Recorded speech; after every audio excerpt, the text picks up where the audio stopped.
Incontro a Rovigo giovedì 19 dicembre, organizzato dal Collegio dei Periti Agrari e dei Periti Agrari Laureati della provincia di Rovigo, sul ruolo del perito agrario fra deontologia e professione. Ai nostri microfoni, dottor Mario Braga, presidente del Consiglio nazionale dei periti agrari. Esiste un dialogo tra il governo e i tecnici agricoli? Dialogo è una parola assolutamente impropria. Esiste una relazione nella quale i professionisti credono di aver riconosciuto un ruolo e il governo fatica a riconoscerglielo, salvo che poi, quando deve affrontare le grandi sfide che l'applicazione della PAC o i cambiamenti climatici o gli aspetti tecnico-scientifici, li obbligano a interloquire con i professionisti, agronomi e periti agrari. Nella sua presentazione aveva detto noi siamo un anello di congiunzione, che tra l'altro poi metteva anche in risalto che è poco considerato nell'immaginario. No, nell'immaginario collettivo non esiste, è conosciuto all'interno della filiera agroalimentare perché l'imprenditore agricolo conosce le scuole agrarie, almeno le ha incontrate, conosce le università, conosce i professionisti, i periti agrari che hanno una storicità ormai riconosciuta di 200 anni, ma nell'immaginario collettivo un po' tutto il mondo agricolo è sempre stato considerato marginale, fuori da quei contesti di dinamica dello sviluppo. Salvo poi scoprire nel Covid che è diventato invece il settore trainante non solo a livello economico ma a livello sociale e culturale. La tenuta del paese lo si deve in larga parte proprio al mondo agricolo e ai professionisti che hanno lavorato durante tutto il periodo Covid. Noi stiamo parlando ormai di agricoltura 3.0, non solo 2.0. Perché il mondo agricolo è sempre stato un mondo conservativo. Oggi però invece viviamo una contraddizione. Noi non abbiamo un mondo agricolo omogeneo, ma un mondo agricolo che vive appunto una forma dicotomica della propria organizzazione.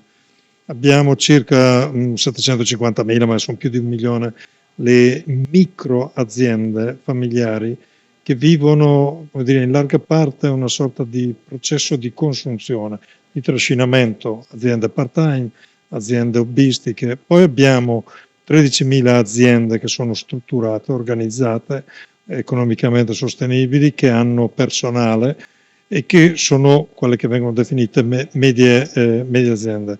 Poi ne abbiamo 200.000 che in applicazione della multifunzionalità, agriturismi, chi fa poi colture specializzate, in realtà sono aziende che riescono a dare una qualche soddisfazione economica. Il resto si trascina e quindi il rischio che nei tempi brevi ci sia un abbandono di ampie aree di questo paese è del tutto evidente. Il piazzamento medio in Italia è molto più basso rispetto ad altri paesi. C'è ancora un futuro per le piccole aziende? Ma noi abbiamo esempi che sono virtuosi in questo paese. Io cito spesso il Trentino. La Val di Non, lei non ha aree marginali, perché anche una piccola azienda di pochi ettari garantisce quello che è un riconoscimento economico alle famiglie e a chi appunto lavora in queste imprese. Ma loro hanno creato una comunità produttiva, al di là delle società, la Melinda in Trentino, la Marlena o altre cooperative, ad esempio nel centro Italia. Hanno creato quel modello del mettere in comune quello che sono le grandi sfide, ma anche modelli di produzione che abbattono i costi e danno maggiore soddisfazione rispetto al prodotto, trasformandolo, casomai commercializzandolo, dandogli un tempo più lungo per l'immissione sul mercato. Lei mangia Marlene o Melinda dal 1 gennaio al 31 dicembre. Su questo la figura del tecnico quanto sarà importante? La figura del tecnico non è importante, è indispensabile, è essenziale. Qui noi viviamo una grande contraddizione.